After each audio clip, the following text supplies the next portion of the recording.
जे आम ओडिशा कनिष्ठ शिक्षक संघ तरफ आमर आज जो सांबादिक सम्मेलन अच्छी से आमर मुख्यतः तीनोटी दाबी रही जे गतकाली माननीय मुख्यमंत्री नेतृत्व में जो कमिटी गोटे सुपारिश करिछि जे कनिष्ठ शिक्षक मानक नियमित करा जिवो एवं नूतन जो पोस्ट क्रिएट होती नूतन शिक्षक पदवी क्रिएट होती ताकू मुख्यमंत्री खूब शीघ्र अनुमोदन करंतु बोली आमर प्रथम दाबी हिसाब से रही जेते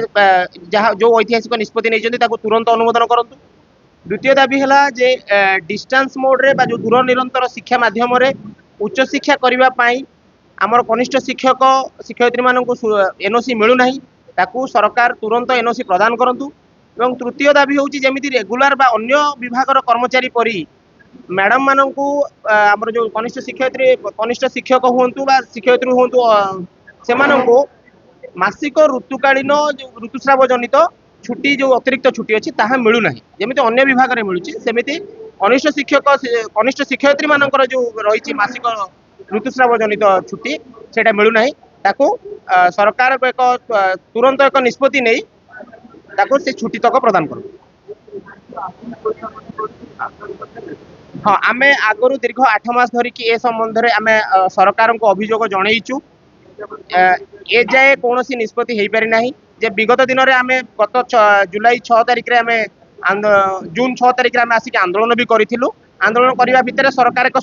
भल पदक्षेप नहीं जो सरकार को धन्यवाद जे नियमित करा जीवो बोली तो से जो नियमित कर अनुमोदन अच्छी त्वरान्वित भी कर।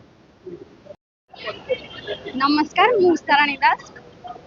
आज सांबादिक सम्मेलन आभिमुख्य थिला निकट अतीत सरकार एक चिठा घोषणा करते महिला कर्मचारी मान सब विभाग महिला कर्मचारी मानक मासिक ऋतुस्राव जनित गोटे छुट्टी प्रदान करेंगे आम बोधे सरकार स्वागत योग्य पदक्षेप किंतु आम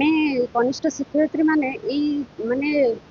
लाभप्रद हो पारना सरकार घोषण लाभप्रद हो पारना कारण आमको अनेक जगह छुट्टी मिलूना तेणु आम चाहूँ सरकार आम कनिष्ठ शिक्षयित्री मानक एक सेंट्रलाइज लेटर इश्यू करूँ जो कि आम